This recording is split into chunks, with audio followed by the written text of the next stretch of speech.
ইয়ামেনের president বাদশাহ আব্রাহাতুল আশরাম যখন কাবা ঘর ভাঙার জন্য, কাবা ঘর ধ্বংস করার জন্য মসজিদুল হারামের ভিতরে প্রবেশ করেছে, কাবা ঘর ধ্বংস করার জন্য মসজিদুল হারামের ভিতরে প্রবেশ করতে দেরি হয়েছে। আল্লাহর পক্ষ থেকে ঝাঁকে ঝাঁকে পাখি প্রেরণ করতে বিন্দু মাত্র দেরি হয় নাই। ওয়া আরসালা আলাইহিম তায়রান আবাবিল তারমিহিম বিহিজারাতিম মিন সিজ্জিল।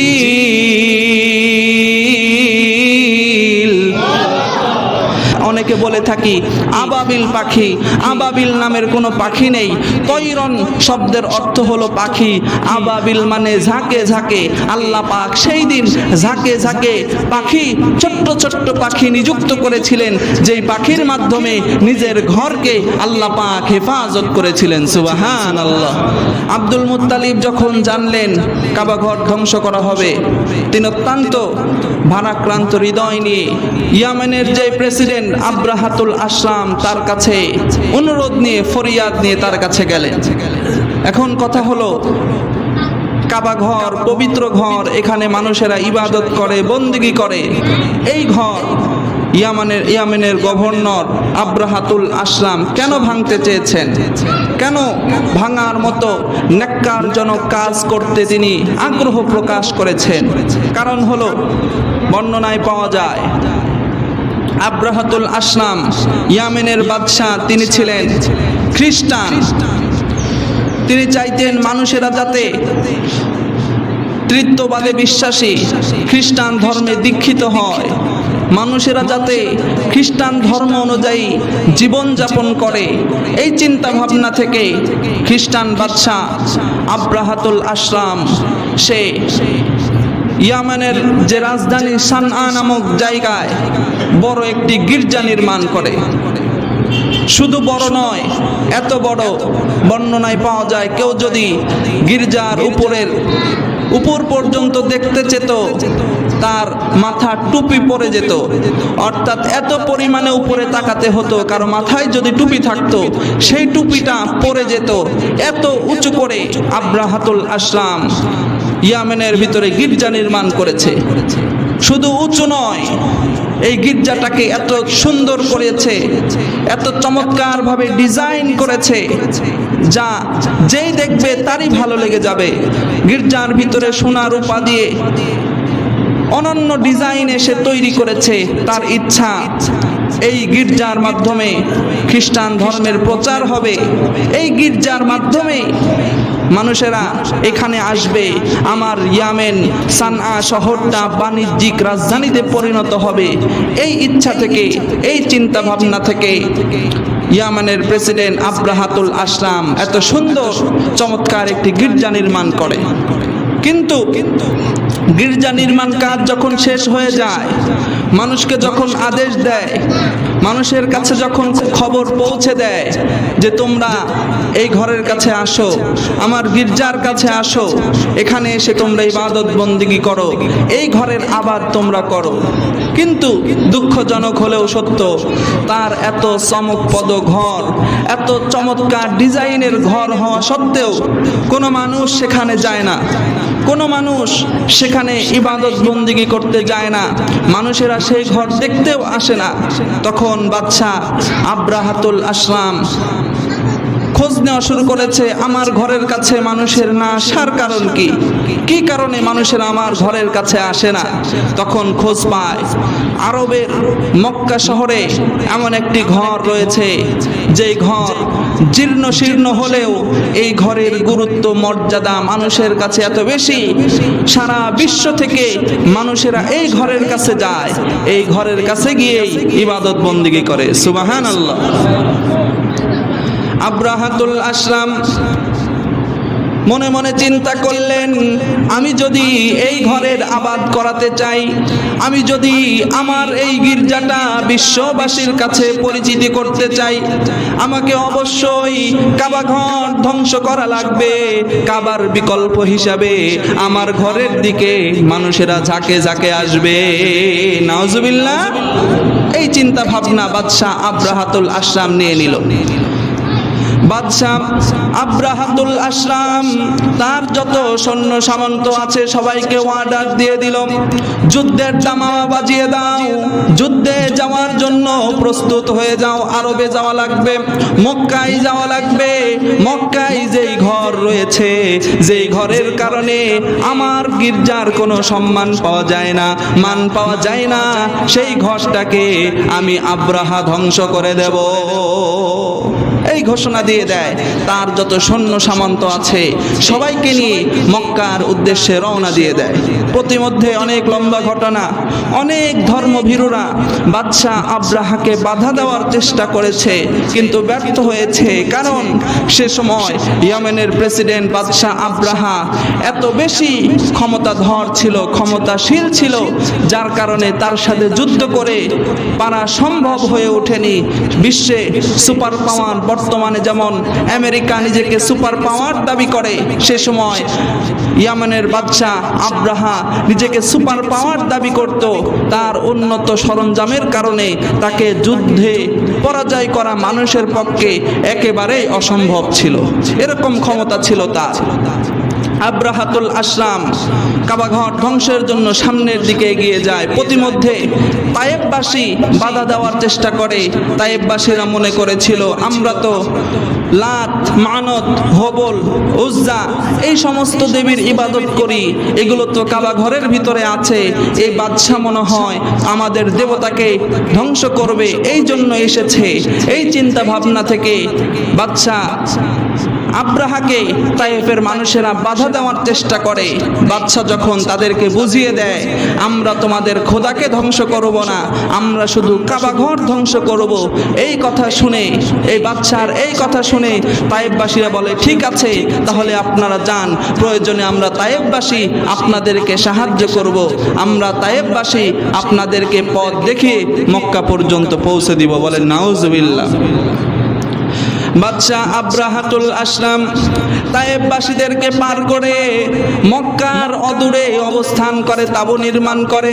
সেখানে বসে বসে যুদ্ধ পরিকল্পনা করতে থাকে, কিভাবে কাবাঘর ধ্বংস করা যায়, কিভাবে মক্কার মানুষদের সাথে বিনা যুদ্ধে কাবাঘর ধ্বংস করে এখান থেকে চলে যাওয়া যায়।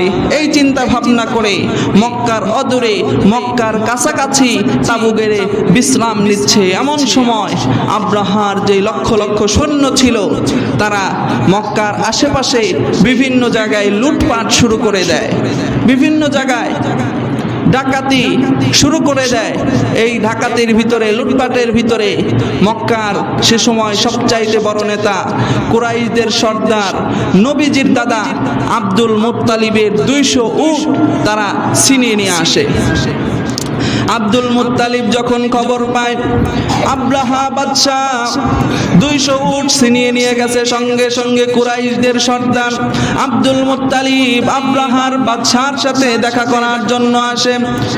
আব্দুল মুত্তালিবের সাথে আব্রাহার বাদশার যখন সাক্ষাৎ হয়ে যায়, আব্রাহা বাদশা যখন জানতে পারে এটা হলো মক্কার সবচাইতে বড় নেতা, সবচাইতে বড় লিডার, সঙ্গে সঙ্গে দাঁড়িয়ে যায় আর বলে নেতা আমি তো আপনার অপেক্ষায় ছিলাম, আমি তো আপনারই অপেক্ষা করছি, আপনারই অপেক্ষা করছি, আমরা আপনাদের কোনো ক্ষতি করব না, আমরা যাব, শুধু কাবা ঘর আছে এই ঘরটাকে ভাঙবো, আপনারা বাধা দিয়েন না, যদি নিজের জীবনের মায়া থাকে আপাতত আমরা যতদিন আসি মক্কা থেকে বাহিরে চলে যান। বাদশাহ আব্রাহার এই কথা শুনে নবীজির দাদা আব্দুল মুত্তালিব বলছে, ও বাদশাহ আমি আপনাকে বাধা দেওয়ার জন্য আসি নাই, আমি শুনেছি আপনার সৈন্যরা আমার 200 উট নিয়ে এসেছে, আমি হলাম উটের মালিক, আমি আমার উট ফিরিয়ে নেওয়ার জন্য এসেছি। বাদশাহ আশ্চর্য হয়ে গেছে, তাদের এত পবিত্র ঘর, তাদের যেই ঘরে সারা বিশ্ব থেকে মানুষের আছে, যে ঘরের জন্য এদের এত নাম এত সুনাম, এই এই ঘর আমি ভাঙতে এসেছি, তাই সে আমার কাছে ঘর ভাঙতে নিষেধ না করে তার উট ফিরিয়ে নেওয়ার জন্য এসেছে। আমি তো এই ব্যক্তিকে অনেক বড় নেতা মনে করেছিলাম, এই লোকটা তো আসলে কোনো নেতাই হতে পারে না। এইভাবে তার সৈন্যদের সাথে হাসি তামাশা ঠাট্টা বিদ্রুপ করতে থাকে। আব্দুল মুত্তালিব বাদশা আব্রাহার কথা শুনে মুস্কি হাসি দিয়ে বলে, ও বাদশা, আমি এসেছি উট নেওয়ার জন্য, কারণ উটের মালিক হলাম আমি, উটের হেফাজতের দায়িত্ব আমার।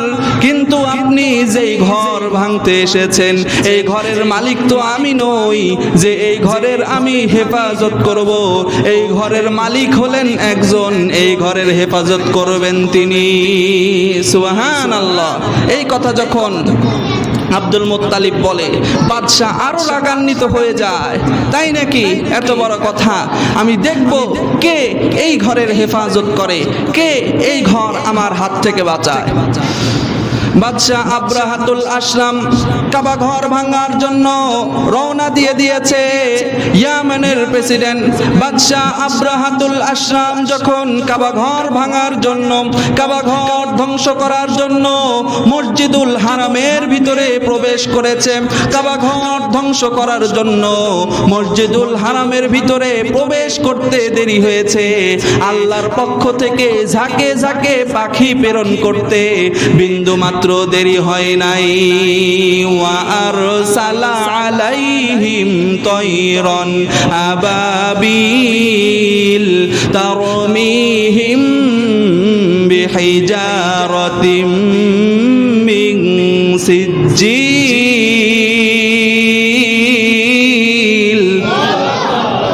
আব্রাহাতুল আশরাম কাবা ঘর ভাঙার জন্য যখনই মসজিদুল হারামের ভিতরে প্রবেশ করেছেন, আল্লাহ রাব্বুল আলামিন ওয়া আরসালা আলাইহিম তায়রান আবাবিল, ঝাঁকে ঝাঁকে পাখি নিযুক্ত করে দিয়েছে।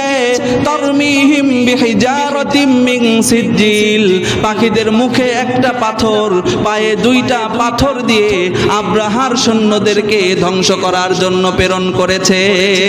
সুবহানাল্লাহ। মুখে একটা পাথর, মিন সিজ্জিল, পুরানো পাথর। অর্থাৎ আমাদের যেমন সামান্য মাটি দিয়ে আঘাত করলে মানুষের কিছু হয় না, এই মাটিটাই যখন ইট ভাটায় পুড়ায়, পুরানোর কারণে যে ইট হয়, ইট দিয়ে যদি কারো মাথায় আঘাত করে মাথা ফাটে কি ফাটে না? ফাটে। আল্লাহ বলেছেন মিন সিজ্জিল, পুরানো পাথর নিয়ে এসেছে। সেই পাথর দিয়ে, পাথর মুখে থেকে যখনই আব্রাহার সেই সৈন্যদের দিকে নিক্ষেপ করে, পাথর পড়তে দেরি হয়। একটা সৈন্য চাবানো ঘাসের মতো, গরুকে যখন ঘাস দেওয়া হয়, গরু ঘাস চাবালে যেমন জীর্ণ শীর্ণ হয়ে যায়, পাথর পড়ার সঙ্গে সঙ্গে যেই সৈন্যের উপরে পড়ে সেই সৈন্য ওরকম জীর্ণ শীর্ণ হয়ে যায়। যেই ঘোড়ার উপরে পড়ে, যেই হাতির উপরে পড়ে, যেই মানুষের উপরে পড়ে, সেই মানুষও ওরকম জীর্ণ শীর্ণ হয়ে যায়। সুবহানাল্লাহ। এরকম ভাবে সামান্য ছোট ছোট পাখির ঝাঁক, অনেকে বলে থাকি আবাবিল পাখি, আবাবিল নামের কোনো পাখি নেই। তৈরন শব্দের অর্থ হলো পাখি, আবাবিল মানে ঝাঁকে ঝাঁকে। আল্লাহ পাক সেই দিন ঝাঁকে ঝাঁকে পাখি, ছোট্ট ছোট্ট পাখি নিযুক্ত করেছিলেন, যেই পাখির মাধ্যমে নিজের ঘরকে আল্লাহ পাক হেফাজত করেছিলেন। সুবহানাল্লাহ। সম্মানিত মুসল্লিয়ান, এই ঘটনাটা ঘটিয়ে আল্লাহ পাক বিশ্ব নবীর আগমনের বার্তা দিয়েছেন। আল্লাহ পাক হক বাতিলের মধ্যে পার্থক্য করেছেন। আল্লাহ পাক বুঝিয়েছেন, যারাই আমি আল্লাহর সাথে দিবে পাল্লা, আমি আল্লাহ রাখবো না তাদের কাল্লা। বুঝে থাকলে আওয়াজ দিয়া বলেন সুবহানাল্লাহ। আল্লাহর সাথে পাল্লা দেওয়া যাবে না। এই ঘটনার পরেই একই বছরে 570 খ্রিস্টাব্দে এই ঘটনাটি ঘটে। আল্লাহ পাক ওই বছরেই 570 খ্রিস্টাব্দে আল্লাহ পাক বিশ্বনবীকে রবিউল আউয়াল মাসের 12 তারিখে দুনিয়ার জমিনে বিশ্ব মানবতার মুক্তির জন্য প্রেরণ করেন। বলেন সুবহানাল্লাহ। সম্মানিত মুসল্লিয়ান, সফর মাস একদম শেষের দিকে, আগামী মাস হলো রবিউল আউয়াল মাস। এই রবিউল আউয়াল মাস হলো নবীর আগমনের মাস। আমরা আগামী সপ্তাহ থেকে নবীর আগমন সম্পর্কে আলোচনা করব। আপনাদেরকে আহ্বান জানাচ্ছি, আপনারা আগে আগে মসজিদে আসবেন। নবীর জীবনী নিয়ে বিস্তারিত আলোচনা করা হবে ইনশাআল্লাহ। আল্লাহ পাক আমাদের সবাইকে আগে আগে মসজিদে আসার তৌফিক দান করুন। সকলে বলেন আমিন। যাদের সুন্নত বাকি আছে 4 রাকাত কাবলা জমা পড়বেন।